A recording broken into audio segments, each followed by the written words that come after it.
Баршаңызға сәлем достар, Ассалем арнасына қош келдіңіздер. Сіздермен бірге мен Ақжарқын. Бүгінгі видео рецептімізді осындай үгітілмелі, яғни песочное печенье дайындаймыз.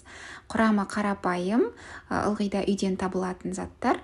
Алдымен жұмсақ бөлме температурасында сармайды аламыз. Оған қантты қосып, жақсылап араластырып аламыз.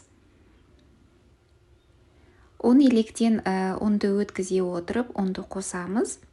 Құрамын мен астына описанияға жазып өтемін. Қолымызбен жұмсақ қамыр илейміз. Ұнды көп қоспайсыздар. Ұн көп қосылып кетсе, қамырымыз қатты, яғни үгітілмелі болмай қалады қамыр печеньеміз. Достар, каналға тіркеліп, видео ұнап жатса лайк басып, пікір қалдыруды ұмытпаңыздар.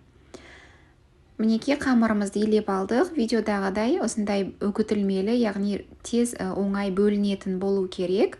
Бірден осы қамырмен біз жұмыс жасай береміз. Мен үйдегі бар осындай формочкаларымды алдым. Сіздерде егер форма болмаса, жай ғана қолдарыңызбен де дөңгелетіп, вилкамен бетін жаңағы бастырып, әдемілеп солай жасай берсеңіздер де болады. Өте тез дайындалатын печенье, әрі жылдам піседі.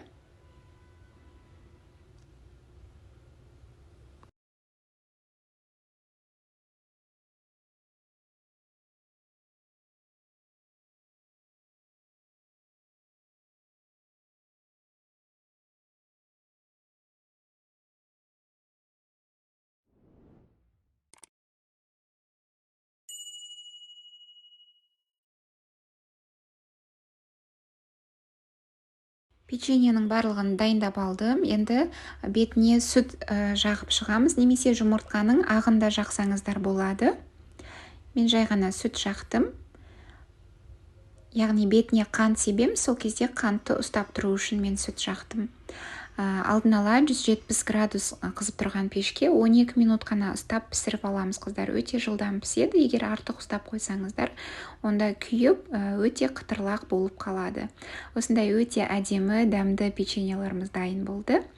Рецепт ұнаса лайк басып, каналыма тіркелуді ұмытпаңыздар, қыздар. Және сіздердің әрбіріңіздің пікірлеріңіз мен үшін маңызды.